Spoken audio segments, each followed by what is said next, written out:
أعوذ بالله من الشيطان الرجيم بسم الله الرحمن الرحيم. Apakah kalau kita mendownload lagu atau semacamnya itu kita dapat dosa atau gimana Ustaz? Jelas. Jelas, ini sudah berapa kali kita jelaskan dalam pengajian. Teman-teman, kalau antum sudah ada di pengajian, mulai sekarang yang didengar adalah pengajian, tilawah Al-Quran, musik ini dan lagu tinggalkan udah. Tidak akan pernah bertemu musik sama Al-Quran, mustahil. Mustahil teman-teman sekalian. Baik berat, coba lawan dulu. Pakai seminggu, 2 minggu rapi, berdoa sama Allah. Karena memang tidak bisa ketemu ini, tidak bisa ketemu teman-teman sekalian. Dan semua rata-rata ikhwat dan akhwat kita alhamdulillah yang sudah terapkan apa yang saya bilang ini, akhirnya mereka terapi meninggalkan, dan setelah mereka meninggalkan sebulan, 2 bulan, mereka sendiri berkata, sungguh kami tidak tahu Ustaz, dulu kenapa saya sekonyol itu ya, pakai beli uang banyak sekali, sampai ada yang Masya Allah rumahnya penuh, satu ruangan semua dengan DVD musik dan segalanya. Dia bilang sekarang justru setelah ikut pengajian dan saya tahu, saya alihkan dari pengajian ke pengajian, dari taklim ke taklim. Seperti teman-teman duduk di sini, rasa bertambah iman nggak? Saya tanya sekarang. Hah?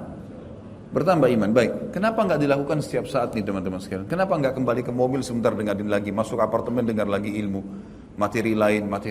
Syaitan akan mengatakan, sudahlah, tadi kan sudah cukup, sekarang hiburan dengar dandut.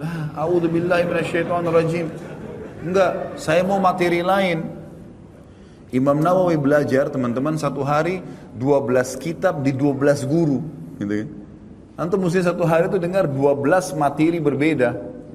Dengarin ilmu, dari ilmu ke ilmu. Karena ilmu itu tidak akan menambah kecuali kepintaran, keimanan, kebaikan, ketinggian derajat, banyak manfaatnya. Musik itu akan membuat kalau sedih ya sedih, kalau senang ya senang, kalau kalimatnya jahat kita juga jahat juga. Ya begitu.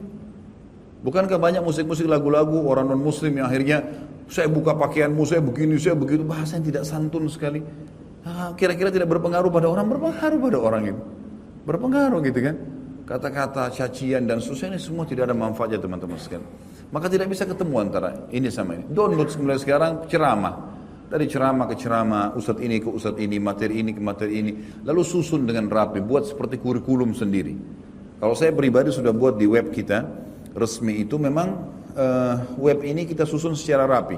Ada kajian Minhajul Muslim, ada Bulughul Maram, ada dosa Al-Kabair, ada Riyadhus Shalihin, ada Mahkota Pengantin, ada serial sirah, ada serial sahabat, banyak, ada tablik akbar, ada khutbah Jumat. Semua bisa disusun secara sistematis, ikutin. Kayak kurikulum kuliah. Hari Senin saya ikutin materi akidah, misal di Minhajul Muslim. Hari Selasa saya bahas masalah ibadah, sholat, wudu dan seterusnya. Kita pelajari. Hari Rabu saya belajar sirah. Hari Kamis saya belajar ini. Luangkan waktu untuk itu, kurikulumkan. Ada di antara ikhwah-ikhwah yang WA ke saya dan memang Masya Allah, saya lihat mereka mengikuti dan mereka akhirnya seperti orang yang sedang kuliah. Ya, bahkan saya waktu itu mendatangi salah satu negara non-muslim sebenarnya, di Hong Kong. Waktu itu saya diundang dengan orang-orang kita. Ada satu muslim di sana, jazahullah khair.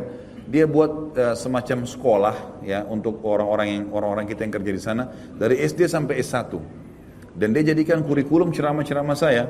Jadi kalau teman-teman ini pada hari Sabtu atau Ahad lagi libur, mereka sekolah gitu kan. Lalu mereka tonton sirah. Lalu setelah nonton 1 jam, setengah jam, 1 jam, kemudian dikasih pertanyaan. 30-40 pertanyaan dijadikan sebagai soal. Mereka jadikan sebagai kurikulum. Maka itu insya Allah akan menambah kebaikan, menambah ilmu buat kita. Tentu bukan harus ceramah saya ya. Siapa saja boleh insya Allah.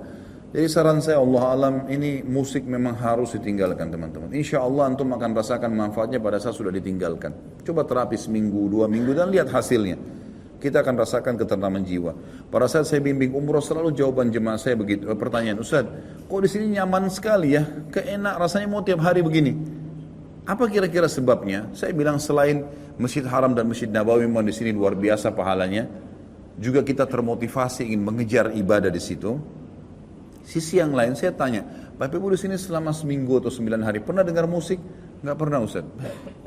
Itu salah satu hal yang efeknya besar sekali ya. Besar sekali pada kejiwaan, sehingga memang kita tidak terganggu dengan itu. Sampai Abu Bakar mengistilahkan radhiyallahu anhu musik itu dengan mazamirus syaitan, anak-anak panah syaitan. Itu akan merusak hati seseorang. Sekali kena berbahaya sekali, gitu kan? berbahaya. Dan teman-teman yang hafal Quran tahu masalah itu. Kapan mereka dengar musik, maka sangat berpengaruh kepada kualitas hafalannya. Itu memang sudah umum. Jadi orang kalau hafal Quran yang paling pertama diingatkan dua hal. Jangan interaksi sama lawan jenis yang bukan mahram dan jangan dengar musik. Ada teman saya subhanallah hafal Quran 3 bulan. Dan kata kuncinya dia juhud, dia berusaha dan dia tinggalkan dua hal tadi.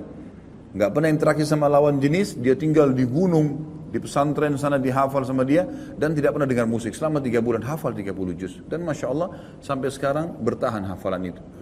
Memang manfaatnya besar sekali, gitu kan? Jadi dari ceramah ke ceramah, dari Al-Quran ke Al-Quran, dan Al-Quran kalau didengarkan tilawah usahakan ikuti terjemahannya. Ya, seperti itulah Allah alam.